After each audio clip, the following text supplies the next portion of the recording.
তবে শরীয়ত কিন্তু মারিফত ছাড়া না, মারিফত কিন্তু হাকিকত ছাড়া না, সবটাই সবটার সাথে জয়েন করা। তাহলে আমরা যদি শরীয়তের ইবাদতই করি, মারিফত হাকিকত করলাম না, তখন কিন্তু আমরা আটকা পড়ে যাব।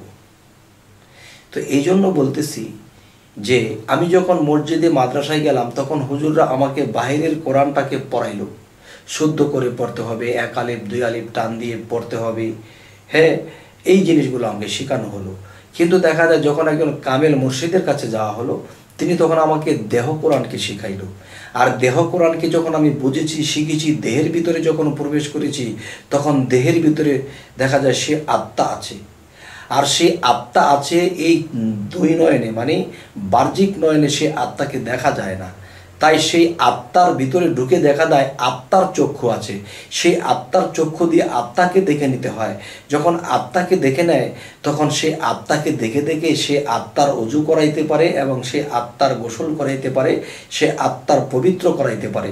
তখন সেই আত্মার যখন অজু গোসল বা পবিত্রতা হয়ে যাবে, তখন আল্লাহ কোরআনে বলেছে যে নিজেকে পবিত্র করলো সেই সফল কাম। আর সফল কামটা কি? আল্লাহ বলেছে যে নিজেকে পবিত্র করলো তার কালবে আমি বসত করি।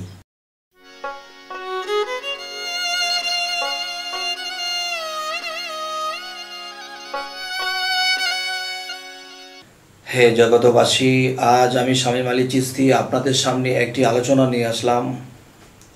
সেই আলোচনাটি হলো যে এই পৃথিবীতে মানুষ আল্লাহর ইবাদত করতেছে, কিন্তু ছোটবেলা থেকে বাবা মার কাছে যা দেখেছে, যা শুনেছে, সেটাই করতেছে। কিন্তু আলাদা যে আল্লাহ কোনো ইবাদত রেখেছে, আল্লাহ যে আলাদা গোপনভাবে আল্লাহর সাক্ষাৎ পাওয়ার মতো কিছু সাধনা রেখেছে, এই খবরগুলা আর নেয় না। বাপ মা যা করে বড় হয়েছে, ছেলে মেয়েরাও তাই করতেছে, কিন্তু নতুন কিছু সামনে এলেও ওটা বোঝে না, বোঝার চেষ্টাও করে না। হে জগতবাসী, আজ যে কথাটি বলবো সে কথাটি হলো শরীয়তের পেট থেকে হাকিকত ও মারিফতকে উদ্ধার। শরীয়তের পেট থেকে হাকিকত ও মারিফতকে উদ্ধার কি? যেমন একটা বিষয় হলো যে আমরা বলতেছি যে আমের যে ছোলকাটা আছে, চোকলা, এটাকে আমি ধুবো, পরিষ্কার করব, এটাই সব। আমাদের আর তরিকত এবং মারিফতের প্রয়োজন নেই।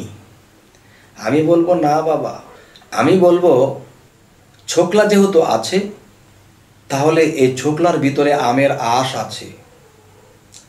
আমের আঁশ যেহেতু আছে, তাহলে আঁশের ভিতরে একটা চারা আছে। সেই চারা নামের যে খোসাটা, এটার ভিতরে আরও একটা বিচি আছে।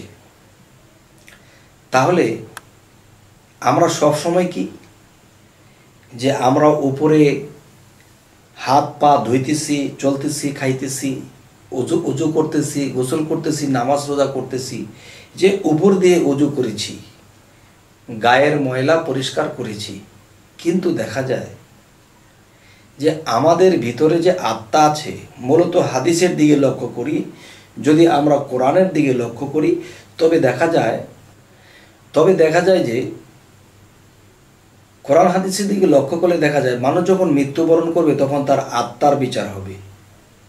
আত্মা যদি অপবিত্র থাকে তাহলে আত্মার বিচার হবে।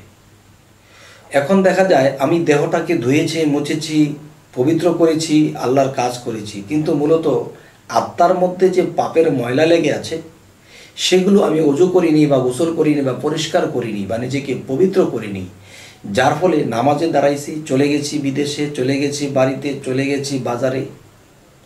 তাহলে কি বলেছিলাম? আল্লাহু আকবার। আল্লাহকে সামনে হাজির নাজির রেখে, সর্বশক্তিমানকে সামনে হাজির নাজির রেখে আমরা নামাজে দাঁড়াই গেলাম।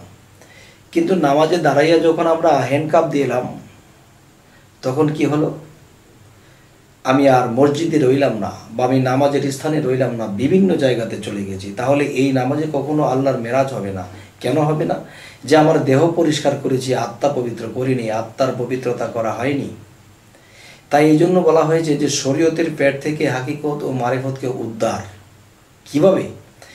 যারা সে আমের ছোলকার ভিতরে আঁশ পেয়েছে, আঁশের ভিতরে চারাটা পেয়েছে, চারার ভিতরে আরেকটা বিচি আছে, মূলত সেটাই আসল।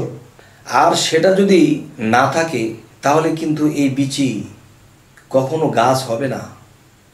এজন্য বলি, মানুষের ভিতরে মানুষ, তার ভিতরে সাই, তারে পাইবার জন্যে তো আমরা অলিয়াদের কাছে যাই। কিন্তু কোরআন হাদিস পড়েছি, বুঝি না বলে এর মধ্যে খুঁজে পাই নাই। হে জগতবাসী, আসল কথাটা আমি আপনাদেরকে জানাই। সেটি হলো যে আমি যখন কোরআন হাদিস পড়েছি তখন আমি কোরআনের সূরাতে পড়েছি যে সূরা কাহাফ, সূরা সাফাত এবং সূরা ইনসিরা এবং সূরা ফাতা, এর মধ্যে আল্লাহ ইঙ্গিত করেছেন যে যারা আমার সুপথ প্রাপ্ত না, তাদের কোনো মুর্শিদ নেই, তাদের জন্য মুর্শিদ রাখা হয়নি। তাহলে যাদের মুর্শিদ নেই তারা সুপথে নেই, এ কথা বলতেছে। আচ্ছা, এখন দেখা যায় একদল লোক নামাজ রোজা করে কিন্তু তরিকত যারা নিয়েছে তাদেরকে ভণ্ড বলে, তাদেরকে খারাপ বলে। তারা এই কোরআন তো কখনোই পড়েনি, যা শুনেছে তাই বুঝেছে, কিন্তু কোরআন পড়েনি। তাই আমি বলবো যে শরীয়তের পেট থেকে হাকিকত ও মারেফতকে উদ্ধার না করে পর্যন্ত, ততক্ষণ পর্যন্ত তার সত্য ইবাদত, সত্য কিছুই আল্লাহর আমল কর্ম করা হবে না। তাই বলতে চাই যে মারেফত আল্লাহর গোপন রহস্য। আল্লাহ বলেছে আমার গোপন জিনিস তোমরা গোপনেই উদ্ধার করো, গোপনেই জানো। তো শরীয়তে আমি সবার সাথে তাল মিলিয়ে চলতেছি, কিন্তু গোপনে আল্লাহর ইবাদত গোপনেই করতে হবে, আর গোপনেই আল্লাহ আমাকে সেই নলেজে দিয়ে দেবে। তাই বলতে চাইতেছি যে আমরা এই দেহের ভিতরে যখন প্রবেশ করব, তখন দেহের ভিতরে বাতাসের সাথে চলতেছে কে? আমার আত্মা। আর এই আত্মাকেই সাজা দেবে। যদি আত্মা পবিত্র না হয় তাহলে এই আত্মা পবিত্র আমরা কখনই করতে পারবো না শরীয়তের ইবাদত করে। তবে শরীয়ত কিন্তু মারিফত ছাড়া না, মারিফত কিন্তু হাকিকত ছাড়া না, সবটাই সবটার সাথে জয়েন করা। তাহলে আমরা যদি শরীয়তের ইবাদতই করি, মারিফত হাকিকত করলাম না, তখন কিন্তু আমরা আটকা পড়ে যাব। তো এই জন্য বলতেছি যে আমি যখন মসজিদে মাদ্রাসায় গেলাম তখন হুজুররা আমাকে বাহিরের কোরআনটাকে পড়াইলো, শুদ্ধ করে পড়তে হবে, এক আলিফ দুই আলিফ টান দিয়ে পড়তে হবে। হ্যাঁ, এই জিনিসগুলো আমাকে শেখানো হলো। কিন্তু দেখা যায় যখন একজন কামেল মুর্শিদের কাছে যাওয়া হলো, তিনি তখন আমাকে দেহ কোরআনকে শিখাইল। আর দেহ কোরআনকে যখন আমি বুঝেছি, শিখেছি, দেহের ভিতরে যখন প্রবেশ করেছি, তখন দেহের ভিতরে দেখা যায় সে আত্মা আছে। আর সে আত্মা আছে এই দুই নয়নে, মানে বাহ্যিক নয়নে সে আত্মাকে দেখা যায় না। তাই সেই আত্মার ভিতরে ঢুকে দেখা যায় আত্মার চক্ষু আছে, সেই আত্মার চক্ষু দিয়ে আত্মাকে দেখে নিতে হয়। যখন আত্মাকে দেখে নেয় তখন সেই আত্মাকে দেখে দেখে সে আত্মার অজু করাইতে পারে এবং সে আত্মার গোসল করাইতে পারে, সে আত্মার পবিত্র করাইতে পারে। তখন সেই আত্মার যখন অজু গোসল বা পবিত্রতা হয়ে যাবে, তখন আল্লাহ কোরআনে বলেছে যে নিজেকে পবিত্র করলো সেই সফল কাম। আর সফল কামটা কি? আল্লাহ বলেছে যে নিজেকে পবিত্র করলো তার কালবে আমি বসত করি, এবং তার কান নাক মুখ চোখ সমস্ত কিছু আমি ব্যবহার করি। যখন সে কিছু বলে তখন সেই কথাগুলো আল্লাহর, যখন সে কিছু দৃষ্টি করে তখন সে আল্লাহর দৃষ্টি করে।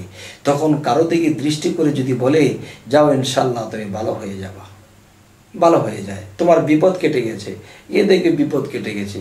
তো এই জন্যই বলা হয়েছে যে নিজেকে পবিত্র করলো সেই সফল কাম। আর সেই পবিত্র কি? পানি দ্বারা নয় বাবা, সেই পবিত্রটি আমার দেহের মধ্যে যে আত্মা বিরাজমান, সেই আত্মাকে আমি দেখি না। আর সেই আত্মাকে দেখার যে সাধনা আমার মুর্শিদ দেবেন, সেই সাধনাগুলো করলে সেই আত্মা যখন সেই আলোকিত হয়ে আমার সামনে দাঁড়াবে, তখন আমি সেই আত্মাকে দেখব এবং তার সাথে কথা বলবো এবং পবিত্র হওয়ার বিষয়গুলো সেখানেই সেরে নেব। হে জগতবাসী, আজ আমার কথাগুলো যদি আপনাদের ভালো লাগে তাহলে আলহামদুলিল্লাহ। যদি আমাদের এরকম কথা আপনারা পেতে চান তাহলে ইনশাল্লাহ সাবস্ক্রাইব করবেন, আমাদের ভিডিওগুলো আপনারা পেয়ে যাবেন। তবে আজ এই পর্যন্ত বলেই রাখছি, সকলেই ভালো থাকবেন। আল্লাহ হাফিজ।